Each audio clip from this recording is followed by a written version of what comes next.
Hi YouTube. Clandestine Pipe here. Smoking some Irish Flake in my Viscount Dr. Greylow. Oh gosh, I think this one's called the Color Duke or something like. Anyway, Just-O-Matic. Yeah, dry. I really let this tobacco over dry, but almost to the point of being crunchy, but she still smokes okay. Very good. Very good day. Pretty good day.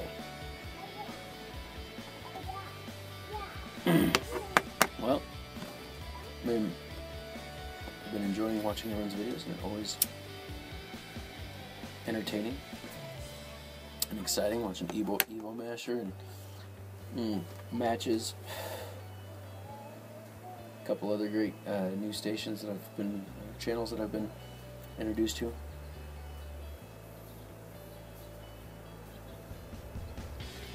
It seems like when my life gets busy, I also tend to read a little bit more. I tend to use my spare time a little bit more intentionally, just because there is less of it.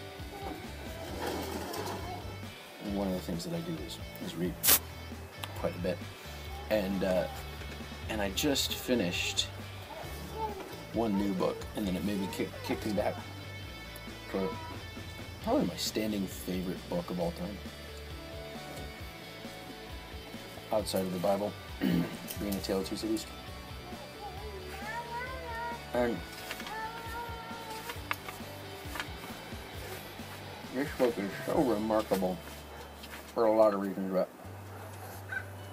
this paragraph probably summarizes it well.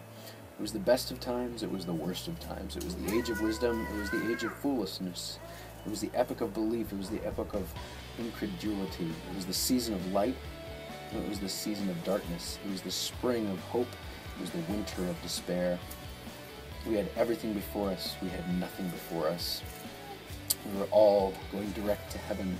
We were all going direct the other way. In short, the period was so far like the present period that some of its noisiest authorities insisted on its being received, for good or for evil, in the superlative degree of comparison only. Now, I always try, and of course it does play a bit upon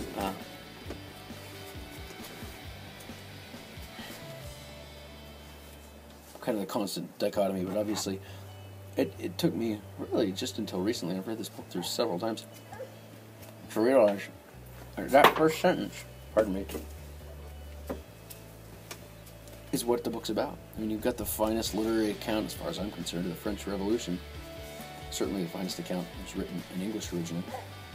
And what does it start off by saying? It starts describing the prosperity of England and the despair of France at the time. Great. Well, why did it draw me to that? From Anna Karenina. Well, Anna Karenina, and by the way, if you're going to read it, highly recommended. Highly recommend this edition. Well, the edition's neither here nor there, but make sure you get the Pavir and Volokhonsky translation. So good, so readable. But another one that has a really remarkable first line. Oops. Almost lost it. There you go.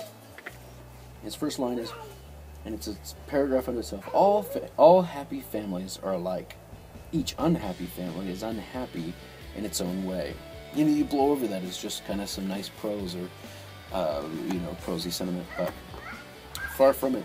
The rest of the book serves to substantiate that claim and deal with all the unhappy relationships and unhappy families, and yet, comically, you're wrapped, or at least I was wrapped and entertained for, well over 700 or 800 pages, is it? Yeah, well, not well over, but around 800 pages. Because of the misery and the plight of the characters in the novel. So, actually, they're even making a movie of this, so now would be a great time to read it, so when the movie comes out, you'll be informed.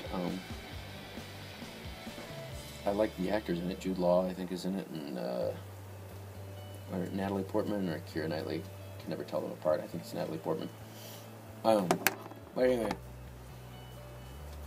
they look like they're, as one would expect, only focusing on one aspect of the book, and not even my favorite aspect, but still, at least it's high production.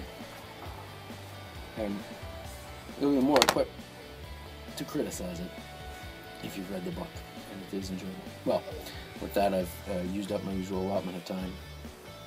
I do hope you're well. My question is, what is your favorite first line? First line to a book, first line to a movie, and first line to an album, maybe even first line to a song that always sticks with you, that establishes the tone for everything. Alright, thanks for watching.